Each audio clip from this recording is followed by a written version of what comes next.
حضرت نظام الدین اولیاء رحمۃ اللہ علیہ کے زمانے میں بھی کوئی خاص مدرسے کے نام سے نہیں تھا. مسجدوں میں جو بھی تعلیم ہوتی تھی وہی مدرسہ کہلاتا تھا. تو آپ بھی باطینی علم حاصل کرنے سے پہلے مدرسے کی تعلیم حاصل کی ہے، تو مدرسے سے کسی کو چھٹکارا نہیں ہو سکتا. اس لیے کہ اگر حقیقت میں دیکھا جائے سب سے پہلے مدرسے کی بنیاد حضرت سیدنا ابو بکر صدیق رضی اللہ تعالیٰ عنہ نے ڈالی شہر مکہ میں باضابطہ حضرت ابو بکر صدیق رضی اللہ تعالیٰ عنہ کے گھر میں لوگ جمع ہوتے تھے، آپ ان کو قرآن کی تعلیم دیتے تھے. یہ پہلا مدرسہ ہے اسلام کا. اس کے بعد اصحاب صفہ کا ثبوت رہا ہے. مدینہ پاک میں جہاں اہل صفہ جمع ہوتے تھے، حضور پاک صلی اللہ علیہ وسلم کے در دولت کے سامنے بیٹھتے تھے. حضور جب بھی باہر تشریف لاتے ان کے پاس کچھ دیر حضور جلوہ افروز ہوتے، سکھاتے. ان میں بعض صحابہ کاروبار میں لگ جاتے، بعض حضور کے ساتھ رہتے دن بھر. تو یہ بھی ایک مدرسہ ہے. لیکن ایسے ہی تھے، چبوترے تھے یا پھر کوئی درخت کے سائے میں رہتے تھے. لیکن ایک بنیادی بات یہ ہے کہ مدرسے کے بغیر مسلمانوں کے لیے کوئی چارہ نہیں ہے. جیسے ہوا کے بغیر سانس نہیں لی جا سکتی، غذا کے بغیر زندگی گزاری نہیں جا سکتی، پانی کے بغیر پیاس بجھائی نہیں جا سکتی، مدرسے کے بغیر اسلام کی تعمیر بنائی نہیں جا سکتی. یہ بنیاد ہے. اس کی اہمیت کو بہرحال ہمیں سمجھنے کی ضرورت ہے، اور وہ اہمیت کا پتہ ہم کو اس بات سے بھی لگے گا.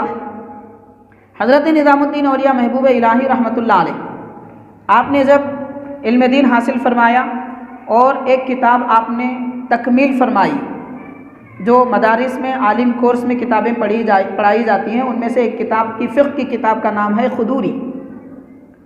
یہ مختصر سی عربی زبان کی فقہ کی کتاب ہے، جامع نظامیہ میں اور دیگر مدرسوں میں پڑھائی جاتی ہے. حضرت نظام الدین اولیاء محبوب الہی رحمۃ اللہ علیہ نے جب یہ کتاب کی تکمیل فرمائی، مکمل پڑھی استاذ کے پاس، اب ختم ہونے والی تھی، استاذ نے فرمایا کہ بیٹا اب آپ کی دستار باندھی جائے گی، چونکہ آپ نے قدوری مکمل کر لی ہے.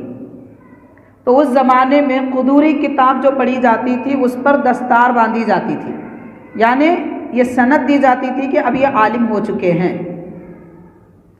تو آپ نے اپنی والدہ محترمہ سے عرض کیا کہ استاذ نے یہ کہا ہے کہ دستار باندھی جائے گی، ابھی چند دن باقی ہمارے پاس کتاب کی تکمیل کے لیے. تو والدہ محترمہ دیکھیے، والد گرامی تو پہلے سے آپ کے نہیں تھے حضرت نظام الدین اولیاء رحمۃ اللہ علیہ کے.